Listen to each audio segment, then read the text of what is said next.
Okay, I want to take a moment today to show everyone my private little shame here. And no, I'm not talking about my penis. I'm talking about my new gun that I just purchased.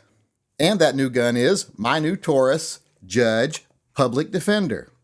Now, a lot of people are saying to me, why did you buy a Taurus Judge Public Defender? They're saying, didn't you just recently say they're inaccurate guns, they're not very good quality, etc.? And yes, I did say that because I have owned one and that was my experience. I had a full-size Taurus Judge, which we gave as a gift to my father-in-law, and I just wasn't really impressed with the gun. He wanted one, so we got it for him.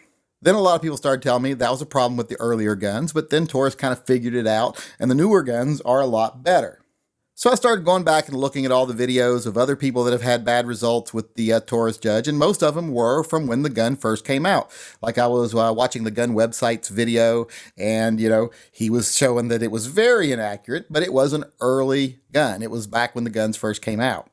And that seemed to be the case with most of the testing that showed the guns to be very inaccurate. So I thought, okay, well, maybe it was just that they were not as great when they first started making them. Maybe they're better now.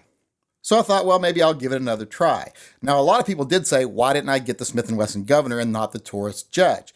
Well, the Smith & Wesson Governor is larger. It carries 6 rounds, so it's much thicker. The frame is bigger. I'm just not as crazy about the measurements of that gun. It's just a little bit too big and bulky for me. Plus, they don't make an all stainless gun. They make one they call the stainless, but it's really a scandium gun with a stainless cylinder and a stainless barrel insert. The rest of the gun is an alloy, and I don't want a lightweight alloy gun that shoots 410.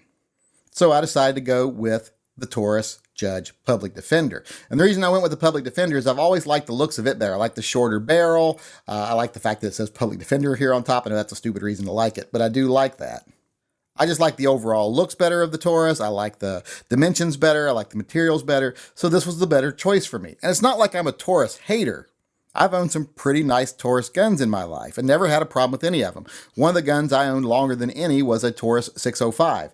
And as I have said in a video before, that gun saved my bacon once in Birmingham, Alabama, when I had to, and the only time in my civilian life I've ever had to, draw my gun in self-defense. So a Taurus saved my life once, so I'm not going to say they're awful and that I would never own one because I've owned them and they've worked for me. And if you want to see the video about the Taurus saving my bacon in Birmingham, Alabama, I'll put a link over here in the corner to it, and I'll put one in the description below. At least I'll try to if I remember to. But getting back to this gun, I just thought I would give it another try. Now, I have taken this gun completely apart since I got it. I took the side plate off, took a look at the internals. The internals are not bad. They're not as polished as, say, like a Smith & Wesson Performance Center. There was a couple little burrs on there that I took off. I really wish I had filmed it while I was doing it, but I was doing it while I was watching TV last night. So I have taken a look inside. Doesn't look bad. Now, I know a lot of people complain about the MEM parts that Taurus uses, but they're low-stress parts. MEM parts have never really been a problem for me or anybody else. It's just something people like to obsess about, so I'm not worried about that. Now, as far as overall build quality is concerned, I was actually very happy with this gun. The barrel is good and straight. All the seams are nice. The lines are great. The tolerances are good. The seams around the plate are nice. They don't stick out. They're not uneven. Even around the back here, there's no real unevenness. The seams line up well.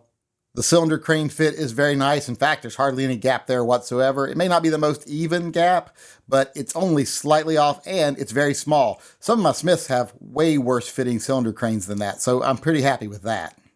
Now, as far as cylinder lockup, this gun is exceptionally tight. I mean, this is like a fat homely girl on prom night. This thing is so tight. So I'm actually very surprised by that. I've had some Taurus guns in the past that had a little wiggle to the cylinder here. This has no wiggle to it whatsoever. That is locked up solid tight. So that is a nice surprise.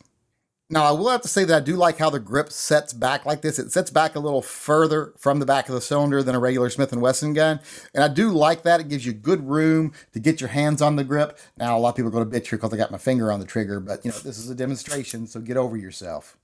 And as far as that trigger is concerned, it's not bad. It's pretty light. It's pretty smooth. It's pretty consistent. The single action is pretty nice and light and consistent. Now, when you reset, it is a little gritty and clunky, which I found to be typical in Taurus guns. They're not as smooth on the reset. They're not as smooth, period, but it's not bad for the price.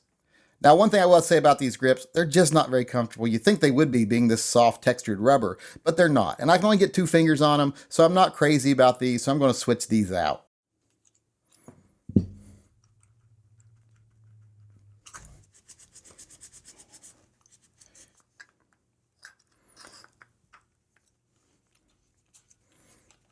So there we have the new rosewood grips on there. They are textured with the Taurus logo on them. They give it a nice look. They make it look a lot better than those rubber grips, that's for sure. And I can get all 3 fingers on the grip now and still have plenty of room for my other hand, especially if I want to do an overhand so that I can pull the hammer.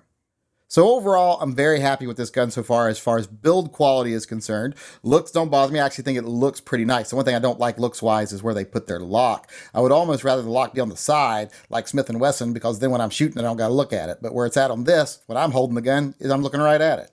Now the finish is a little rough for a bead blast finish. I'm not real happy with the finish. It's got kind of that gray look to it, that kind of mottled look to it. And that is usually because the media they're using has gotten dirty while they were doing it and haven't changed it. So this gun was probably done towards the end of a run, but that I can fix myself if I absolutely have to.